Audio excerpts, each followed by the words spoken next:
Bom dia, meus amores. Como estamos? Vamos continuar os nossos estudos da Escola Bíblica Dominical? Vamos continuar falando sobre oração. E nessa manhã, o nosso tema traz uma palavra-chave muito especial, que com certeza vai falar profundamente aos nossos corações. Vamos abrir os nossos slides, que nos auxiliam muito, não é? Na nossa lição. Nós estamos falando, não é, das lições do terceiro trimestre da revista Compromisso. E o nosso tema, como a gente havia comentado, é muito empolgante, é oração e restauração. E quais são os nossos objetivos para essa manhã? Compreender que precisamos nos lembrar, quando estamos orando, para quem estamos orando. Quem é o Deus para quem estamos dirigindo as nossas orações? E também é importante lembrarmos quem somos nós nessa relação entre Deus e o ser humano. Nós somos o que para Deus? E como devemos nos portar diante de Deus? E do que só Deus é capaz de fazer pelas nossas vidas. Devemos ter convicção e compreender que, como povo de Deus que somos, precisamos ter posturas diante do Senhor para clamarmos ao Senhor. E nós vamos ver essas posturas no nosso texto áureo, que vai ser o norte da nossa Escola Bíblica Dominical nesta manhã, que é humilhar, buscar a face do Senhor, se arrepender dos maus caminhos. E o resultado é que Deus ouve, perdoa e cura a nação, a minha vida, a minha família. Então, quando Deus perdoa, cura, Ele está promovendo uma restauração, uma mudança, um reparo. E é disso que estamos falando nesta manhã. E para termos essa conduta correta diante do nosso Deus, devemos nos humilhar, nos submeter para termos a resposta às nossas orações atendidas, seja pela nossa nação, pela nossa família, seja por mim, pelo meu irmão, pela minha igreja. Restauração. Essa é a palavra-chave. E o que é restauração? É a ação de recuperar, de reparar, de consertar. Podemos pensar numa tela de arte, desgastada pelo tempo, pelo sol. Aí nós temos especialistas no mundo todo que pegam as obras de arte e restauram, e tornam aquela obra de arte mais próxima do seu original, de quando ela foi pintada. Isso é a verdadeira restauração. Não fazer um remendo, não fazer um reparo que fique visível que ali ficou reparado, ficou consertado, mas é fazer de maneira que volte ao estado original. Isso é restauração. E nosso texto áureo, que vai ser toda a base da nossa lição nesta manhã, se encontra em 2 Crônicas, verso 14 e 15 do capítulo 7. Texto amado por todos nós. E se o meu povo, que se chama pelo meu nome, se humilhar, orar e buscar a minha presença e se desviar dos seus maus caminhos, então eu ouvirei dos céus, perdoarei os seus pecados e sararei a sua terra. E olha que confirmação linda. Os meus olhos, os olhos do Senhor, estarão abertos e os meus ouvidos, os ouvidos do Senhor, atentos à oração daquele que faz esta oração neste lugar. Que lugar é este? Específico no contexto desse lindo texto. Aqui nós encontramos Deus falando a Salomão, capítulos 5 e 6 do 2º livro de Crônicas. Nós encontramos Salomão e a construção, melhor dizendo, a construção do templo de Jerusalém, o templo do Senhor. E no capítulo 7, Salomão reúne o povo todo para fazer a consagração do templo. E ele faz uma oração muito bonita, que as irmãs podem confirmar. Se não leram, a nossa leitura diária constava, o segundo livro de Crônicas, capítulo 7. As irmãs vão ver a oração linda de Salomão. E Deus responde à oração de Salomão com esse texto, que ali naquele lugar, no templo, dedicado ao Senhor. Não que o Senhor more em templos feitos por mãos de homens, mas o Senhor se agrada e o Senhor convive conosco naquele lugar que nós separamos e consagramos para adorar ao Senhor como família de Deus, que é o templo. O templo que popularmente chamamos de igreja. É nesse templo que o Senhor também ouve as nossas orações. Naquele tempo, naquele momento, quando Deus fala as orações que se fizeram aqui neste lugar, ele estava, sim, se referindo ao templo consagrado a ele por Salomão e por todo o povo de Israel. Mas hoje nós sabemos que o templo, o lugar de adoração, é aonde estiver um adorador verdadeiro. Aí nós pulamos lá para o Evangelho de João, capítulo 4, e vamos ver Jesus respondendo à mulher samaritana. Onde devemos adorar? Devemos adorar onde tem um adorador com um coração verdadeiro, que adore em espírito e em verdade. Aí, da mesma forma, podemos aplicar na oração. Onde podemos orar? Em qualquer lugar que haja uma mulher e um homem de fé, que faça todos esses critérios que nós vamos estudar nesta manhã, para que as suas orações sejam ouvidas e que o objetivo das nossas orações seja a restauração da minha vida com Deus, da minha família, da minha igreja, naquilo que ela precisa ser transformada, do povo de Deus e da nossa nação, que tanto precisa do agir de Deus. Agora nós estaremos, então, verificando que no texto havia um povo a quem Deus estava falando. No contexto, era o povo de Israel. Se o meu povo, que se chama pelo meu nome, é um povo que é identificado como povo de Deus, do Deus verdadeiro. Quem é esse povo que está incluído nesta convocação? Aí nós vamos encontrar duas vertentes. Antes de Jesus, nós vamos ver realmente, com toda certeza, que essas palavras estavam sendo dirigidas ao povo de Israel na pessoa do seu rei Salomão. O meu povo que é conhecido e era conhecido em toda aquela região como povo de Deus, de um único Deus. Era uma grande diferença. Todos os povos vizinhos ao povo de Israel criam e adoravam deuses falsos, diversos. Mas aquele povo era o povo conhecido por adorar um único Deus. Nós sabemos o Deus verdadeiro. E depois de Jesus? É o próprio Jesus que afirma que nós somos hoje o povo de Deus, aqueles que amam a Deus. Nós temos aqui a referência de Mateus, capítulo 1, versos 47 a 50, onde Jesus fala dessa qualidade que agora aquele que ama a Deus, que crê em Deus, se torna o seu povo, o povo de Deus. E nós estamos aqui inclusos nessa promessa. Vamos, então, ao texto de Mateus, capítulo 1, versos 47 a 50. Vamos fazer essa leitura para que nós possamos entender e nos incluir na realidade de que hoje somos o povo de Deus. Então, a leitura nos diz assim, Mateus, capítulo 1, versos...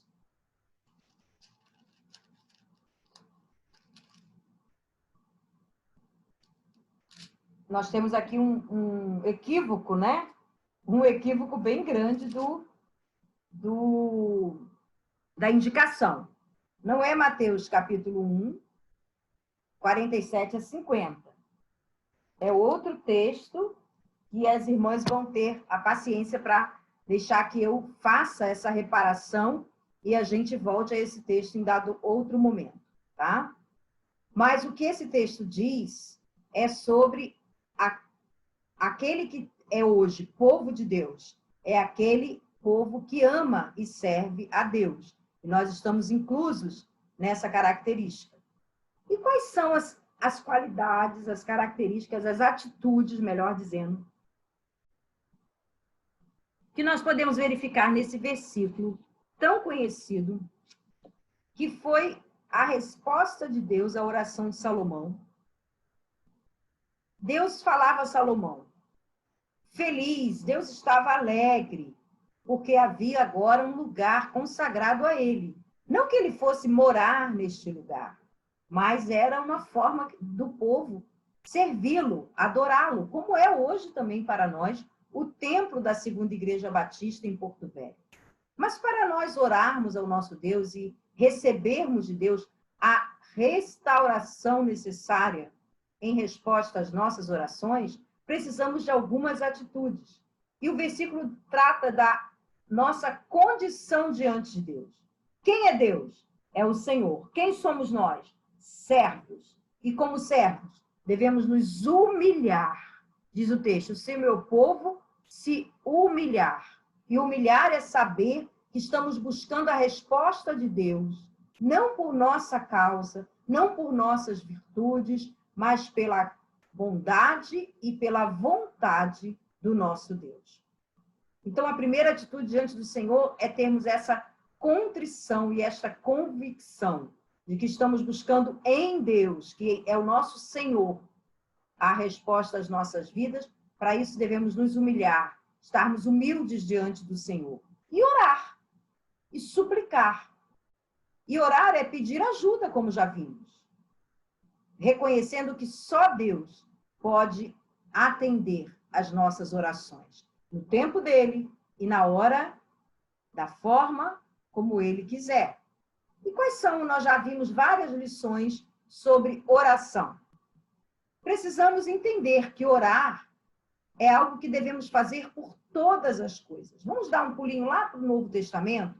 Filipenses 4, 6 e 7, que diz: não andeis ansiosos. Que tempo de ansiedade, não é, irmãs? Por coisa alguma. Não que nós não possamos ou que seja pecado estarmos ansiosos, mas o texto é um alento, é um incentivo a que antes de nos tornarmos pessoas ansiosas, possamos fazer nossos pedidos diante do Senhor. Se algo está me incomodando, me perturbando, tirando a minha paz, eu vou levar ao Senhor esse pedido, vou fazer os meus pedidos conhecidos de Deus pela oração e súplica com ações de graças. E o irmão Tiago pregou sobre isso ontem no Louvorzão. E a paz de Deus, que excede a todo entendimento, ela vai nos dar um restauro, um renovo nos nossos corações. Nós precisamos, sim, irmãs, de cura para as nossas ansiedades, as nossas angústias. E uma maneira de fazermos isso é levarmos ao trono da graça as nossas súplicas. Não ficarmos escolhendo assunto para falar com Deus. Isso a gente faz com aquela pessoa que a gente não tem intimidade, mas que possamos falar com Deus das nossas ansiedades e angústias. Precisamos, antes de tudo, também aprendermos que é o nosso Jesus, já falamos isso domingo passado, que nos submete às nossas orações a Deus, ele é o nosso mediador. E ele promete que quando pedimos em seu nome, seremos respondidos. João 16, 23. Precisamos também esperar por uma resposta com perseverança. Não desanimarmos no silêncio de Deus. Ou se o não de Deus para nós, na verdade, é a expressão da vontade de Deus, devemos ser perseverantes na confiança e na fé do nosso Deus, em nosso Deus. Diz Efésios 6,18. Orem no Espírito em todas as ocasiões, com toda oração e súplica. Tendo em mente, estejam atentos e perseverem na oração por todos os santos, pelos irmãos da igreja, pelos meus familiares, uns pelos outros, com perseverança. E devemos ver também que uma outra atitude que se espera do servo do Senhor é que eles, ao se dirigir a Deus, ele esteja sempre buscando se autoavaliar para se afastar dos seus maus caminhos. Eu vou me colocar diante de Deus e tenho que lembrar que Deus é aquele que sabe tudo, que tudo vê, que nós não podemos esconder do Senhor nossas falhas e nossos pensamentos. Mas nós precisamos também lembrar que somos falhos diante do Senhor e nos arrependermos, confiantes, como diz lá na primeira carta de João, que às vezes o que está faltando para que nós possamos restaurar o nosso estado de espírito, a nossa vida espiritual, é apenas uma oração para mudar tudo em nossa vida, para restaurar tudo. Mas para isso é preciso arrependimento todo dia. Irmãs, não há um justo sequer. Se já somos salvos em Cristo Jesus, precisamos nos colocar diante do Senhor com humildade, nos humilhando. Senhor, me afasta dos maus caminhos. Tira esse pensamento, essa atitude, esse sentimento. Limpa o meu coração. E o Senhor, que é justo e fiel, diz o texto lá de primeira carta a João. Se confessarmos os nossos pecados, ele é fiel e justo. Ele nos perdoará e nos deixará prontos, com o canal aberto, para fazermos as nossas orações em prol da restauração que buscamos diante do Senhor. E aí vem a promessa. E é promessa, queridas, de restauração. É promessa de renovo. É promessa de vivificação. É promessa de reparo, de recuperação. É promessa de Deus vir consertar aquilo que está quebrado, de maneira que nem se perceba que fora quebrado um dia. Diz o texto, dos céus o ouvirei.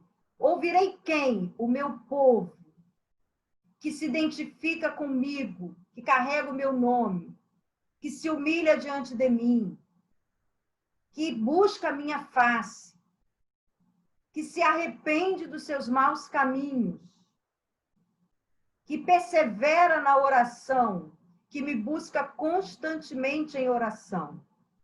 Diz o texto, eu ouvirei do céu.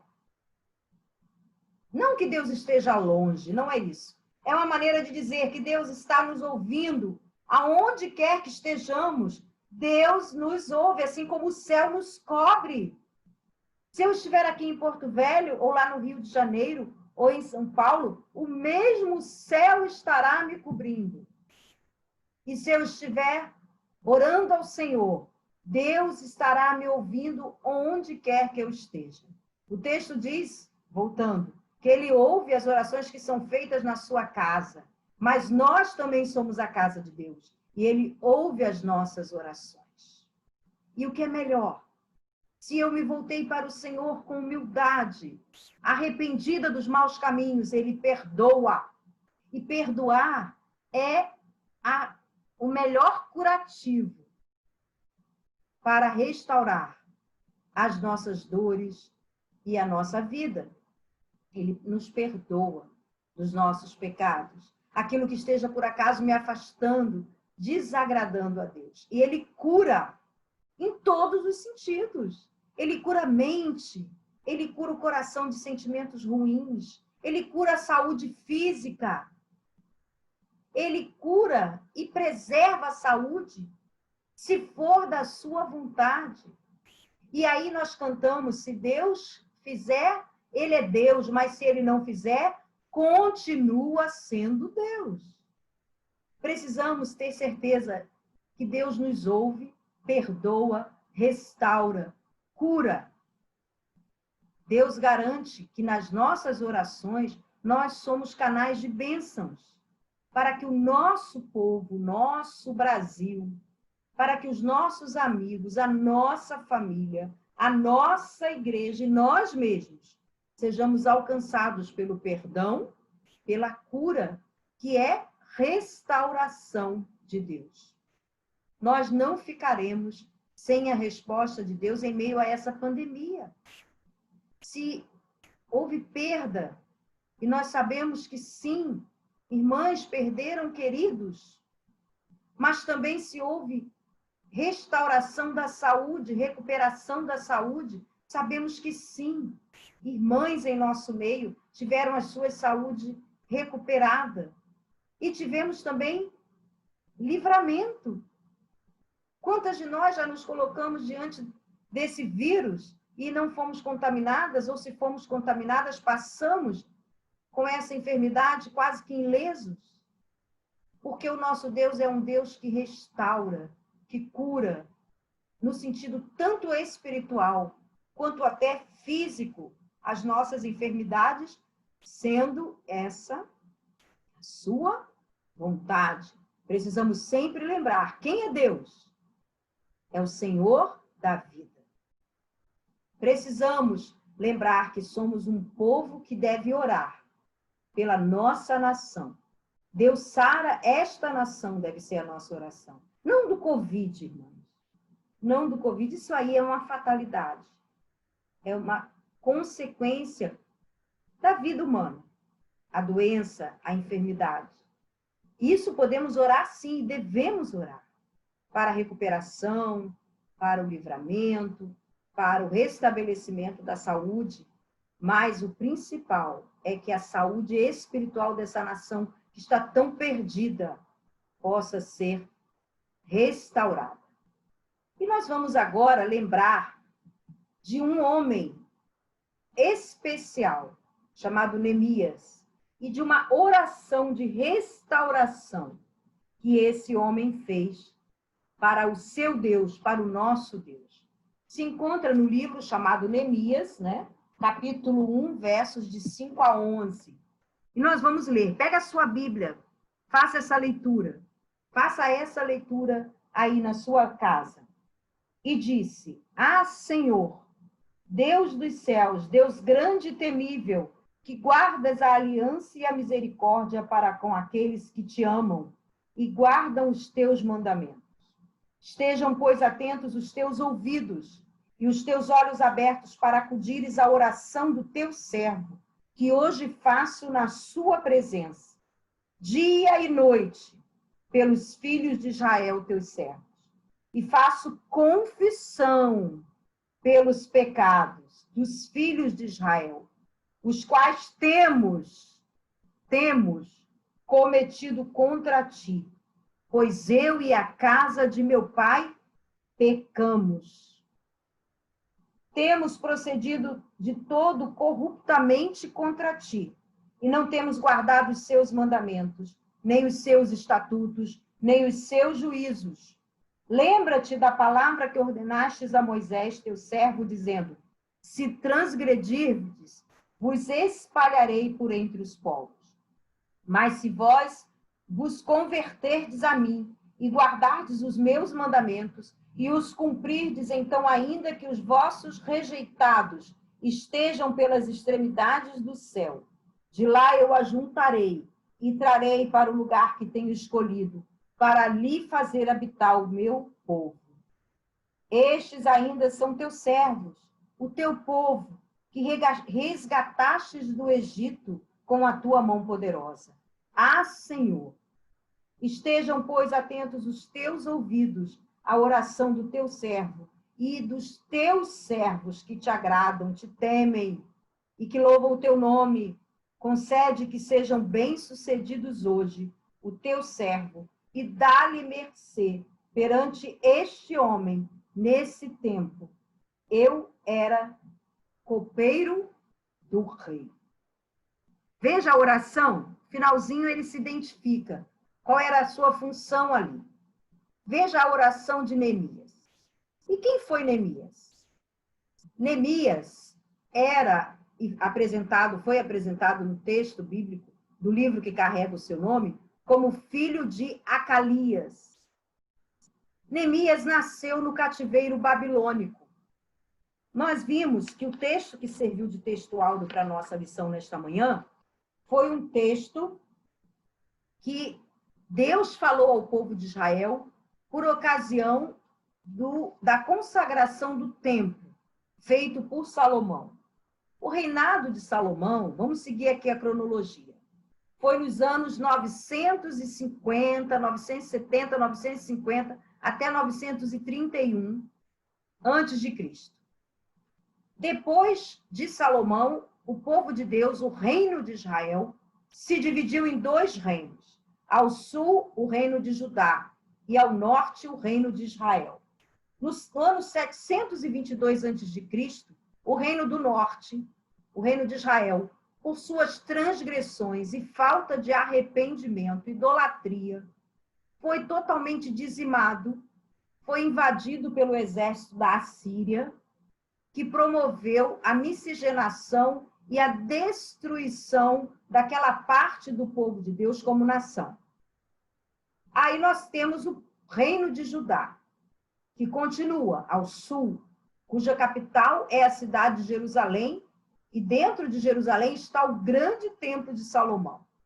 Agora, no ano 597 a.C., Judá, o reino de Israel, o reino de Judá, o reino do sul, pelas suas transgressões e pecados contra Deus, sofre o castigo. Nabucodonosor, o rei da Babilônia, o imperador, invade todo o território de Judá, depois vai destruir o templo, vai levar príncipes, autoridades, o próprio rei cativo, vai levar grande parte do povo de Judá, povo de Deus, para a Babilônia.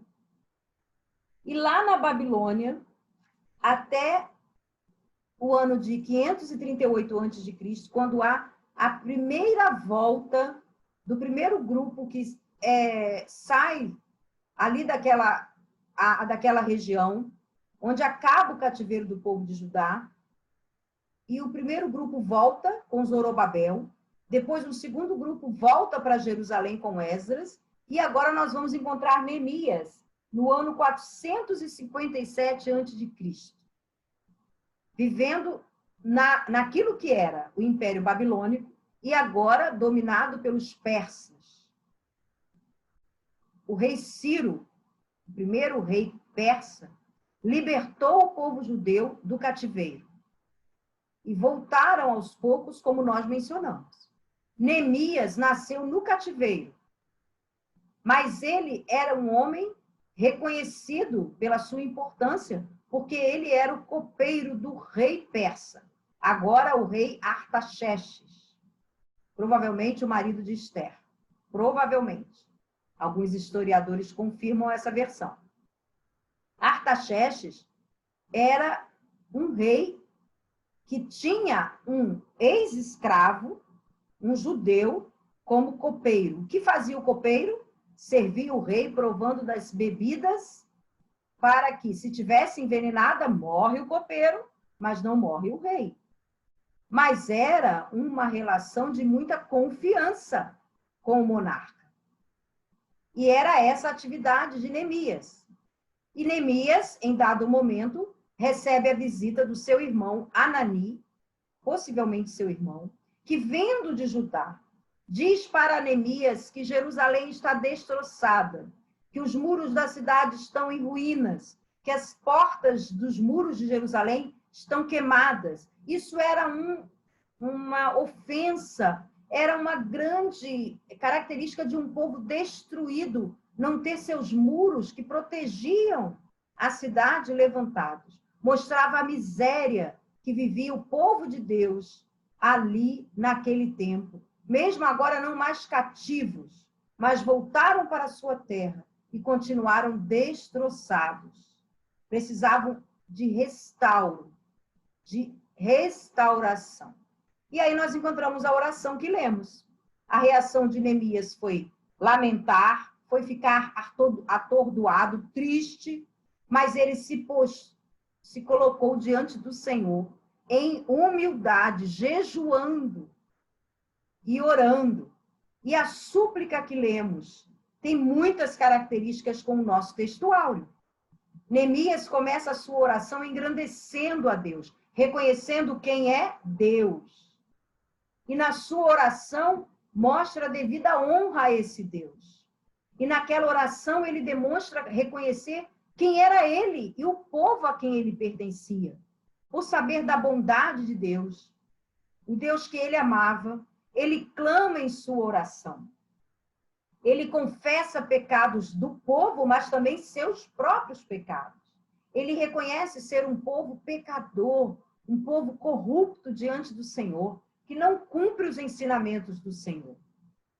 E com aquelas atitudes corretas, ele persevera na oração, diz o texto, que ele orou dia a dia, e ele perseverou na oração. E a sua oração foi ouvida. Ele pede, Senhor, ouve a oração do teu servo. E a sua oração foi ouvida. Sabe o que aconteceu? As irmãs estão lembradas? Neemias foi até o rei, e ao ser questionado pelo rei o que ele queria, Neemias pede ao rei para ser enviado para reedificar, restaurar Jerusalém. E o rei concede e dá recursos, dá recomendações para que ninguém impeça aquela comitiva que vai com Neemias para Jerusalém. E ele chega ali com recursos para reconstruir os muros daquela cidade. Os governadores estrangeiros das cidades vizinhas ficam descontentes com aquilo tudo. Eles queriam continuar subjugando o povo de Judá, o povo de Deus. E agora chega um homem de Deus que ora, que suplica, que pede a restauração, que tem sensibilidade pelo sofrimento do seu povo. E o Senhor ouve a oração de Neemias, move o coração daquele rei incrédulo, sim, mas que Deus usou para que Neemias voltasse a Jerusalém e restaurasse aqueles muros, devolvendo a dignidade para aquele povo. E o que aconteceu? Mesmo contra a vontade, com muitas oposições dos governadores vizinhos, até mesmo de gente de dentro do povo de Judá, Neemias começa aquela obra, entusiasma o povo, fala do amor de Deus, da fidelidade de Deus, e o povo se contamina por aquela ânimo, aquela influência de Neemias. E o povo trabalha, diz o texto. Capítulo 6 do livro de Neemias diz que o muro foi reconstruído. O muro foi reconstruído em 52 dias. Foi restaurado um muro caído, uma cidade em ruínas, um povo humilhado diante dos seus vizinhos, subjugados, submetidos a todo tipo de zombaria, teve a sua restauração iniciada ali, com aquele ato de reconstruir os muros. E aquela tamanha obra foi concluída porque o povo, diz o texto, trabalhou com alegria, com coração, com ânimo. É assim que o nosso Deus age, irmãs. É tempo de restauração. Estamos vivendo um tempo em que a palavra de Deus está sendo questionada dia a dia, o nosso papel de cristão está sendo colocado à prova. Estamos vendo as pessoas esfriarem na fé, se distanciarem da igreja, da família de Deus. Nossos filhos, muitas vezes, nossos jovens, muitas vezes, se envolvendo com a relatividade da vida, em atos que não são condizentes necessariamente com aquilo que Deus espera de nós. Estamos vendo também nós mesmos esfriarmos na fé, muitas vezes perdermos o ânimo do trabalho na casa do Senhor. Por isso, é tempo de restauração. É tempo de deixarmos Deus agir através de nós, como verdadeiros canais de bênçãos, orando com humildade, com arrependimento e ouvindo a voz de Deus, porque Ele vai nos ouvir do céu e vai trazer perdão, cura e restauração. Esta é, com certeza, a nossa lição desta manhã, que nos toca profundamente em nossos corações. Com certeza, é uma lição e também algo que é desafiador. Sermos canais de bênçãos para a restauração da nossa casa, da nossa família, do nosso casamento, das nossas amizades, dos nossos relacionamentos, da nossa igreja, da nossa nação. Que Deus nos abençoe, irmãs. Beijo.